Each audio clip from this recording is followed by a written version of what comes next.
Quais são, você acha, 3 aplicações práticas que um empreendedor Sim. ou um trabalhador pode tirar de Sócrates? Sim.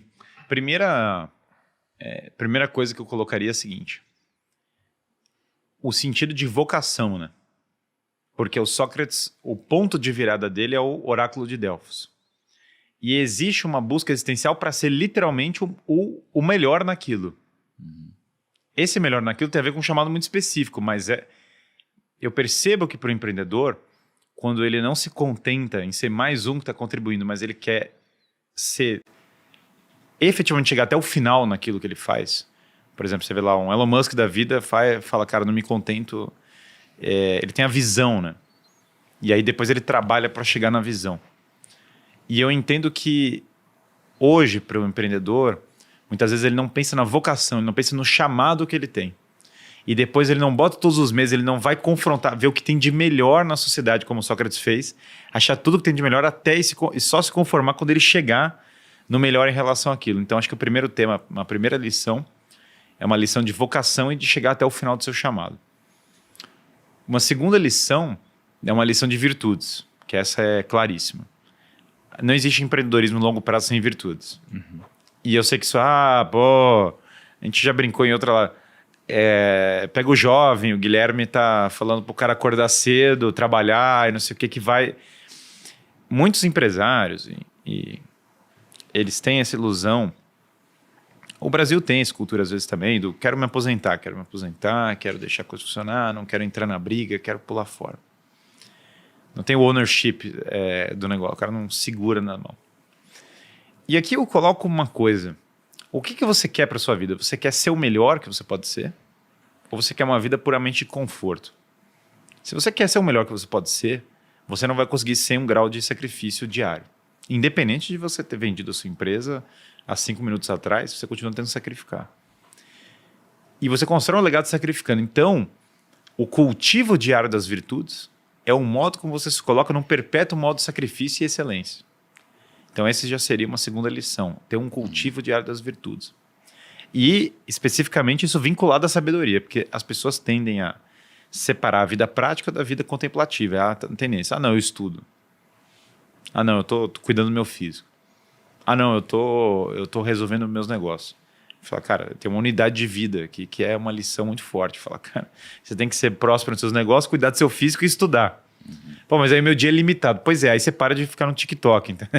Aí você larga os vícios e aí você usa as horas do seu dia para coisas boas, para família, para essas coisas. Então, o caminho da virtude, não faço como Sócrates também, porque em alguma medida também é uma lição que transcende o Sócrates, porque eu entenderia a virtude como envolvendo um equilíbrio para além do que o Sócrates atingiu. Em outras palavras, ele foi meio negligente com família e negócios, em contraposição à vida espiritual. Que eu falo para as pessoas, teve um cara que me confrontou esses dias, falou para mim assim, Guilherme, você fala que tem que fazer treinamento físico, empreender, mas e a vida espiritual? Eu falei, olha, você deveria ver uma vida espiritual, fazendo treinamento físico, empreendendo e cuidando da sua família, porque você vai ter família e vai ter que resolver as coisas desse mundo.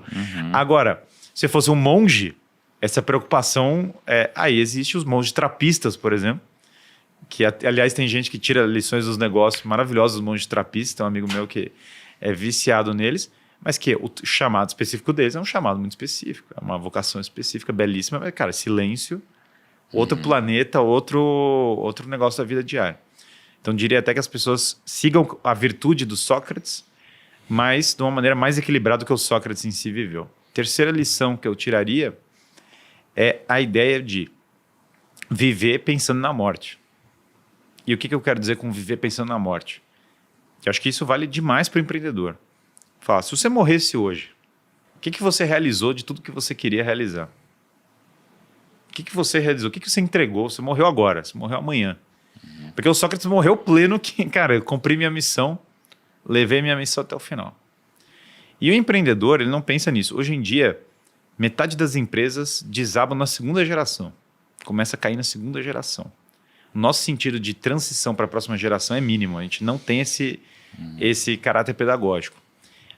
Eu percebo muito nas empresas que quando a liderança se afasta e vai nomear a sucessão dela, ela tem muita dificuldade de nomear, delegar autoridades, o cara viaja, tem dificuldade de colocar outro no lugar, muito comum. Raramente uma empresa não sofre quando os criadores dela se afastam. Tem raros casos de empresa que consegue botar um cara forte no lugar depois que eles se afastam e tal. Enfim, você pega a própria história da Apple, né? Que o Steve Jobs teve que literalmente voltar para assumir as coisas.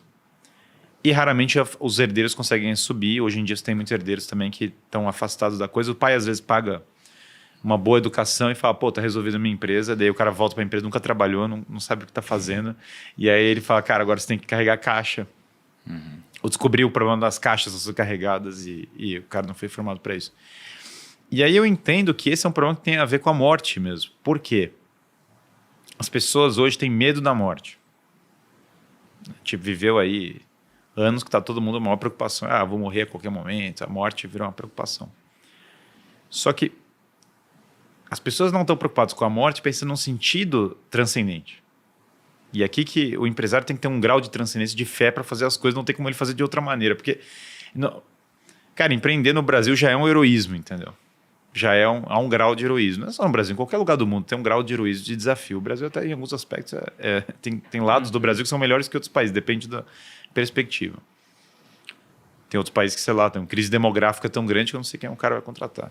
Então você precisa de algum ato de fé para começar as coisas. E esse ato de fé tem a ver com como você quer que seja o final da sua vida. Interessante, hein, cara? Caramba, muito legal. Então a gente tem aqui virtudes, viver pensando na morte. E o primeiro foi? Vocação, né? Vocação. Vocação. Que legal, cara. Viver pensando na morte, eu acho que dá, Não, faz dá pra sentido, adaptar né? até legado, né?